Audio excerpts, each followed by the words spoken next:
Hello guys, dito naman pa tayo para magbahagi ng konting kaalaman.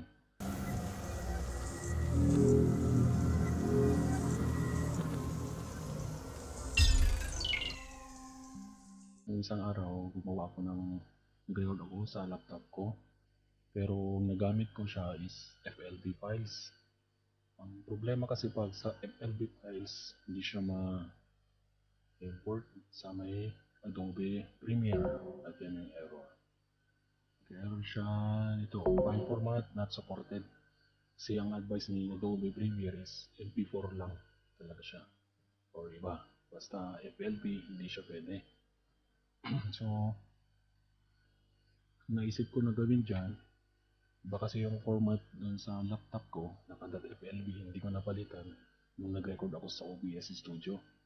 Ang OBS Studio is ito, dinownload ko lang siya noong maganda siyang pag-screen record.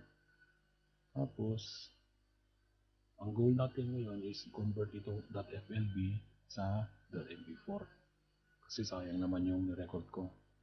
So, ang una nating steps is pumunta dun sa file, tapos Remix Recordings. I-click siya. Pero bago yan, i-make sure muna natin na yung format nito is .mp4. Sa OBS, punta muna sa settings, tapos punta sa video, tapos check muna natin kung naka.mp4. Ayan, naka.mp4 siya. Recording niya is .mp4. Nagre-record kasi ito kasi kaya hindi ko mag-click yung mp4, pero pag ni-stop ko to, mag-click na siya. Ongoing kasi yung recording natin kaya hindi natin siya pwedeng palitan. So punta lang sa ulitin ko ulit, muna lang tayo sa may settings, tapos video, and check natin ito sa output. Dito sa output dapat mp4 ito. Pwedeng palitan ito, pwedeng .flv, .mp4. Yung sa laptop kasi hindi ka napalitan.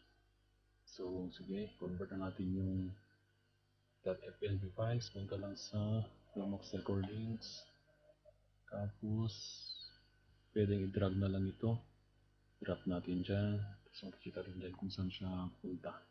Tapos i-click lang yung Remix. Yan, done. Recording Remix done. Okay. Tapos yung files makikita natin dun sa mismong place niya rin. Kung saan yung files mo, dun siya din siya. Ngayon pwede na siya, .mp4 na siya. Pwede na natin siyang i-import sa Adobe Premiere. Okay, hope you guys nakatulong na naman po tayo mga kaibigan. And babush!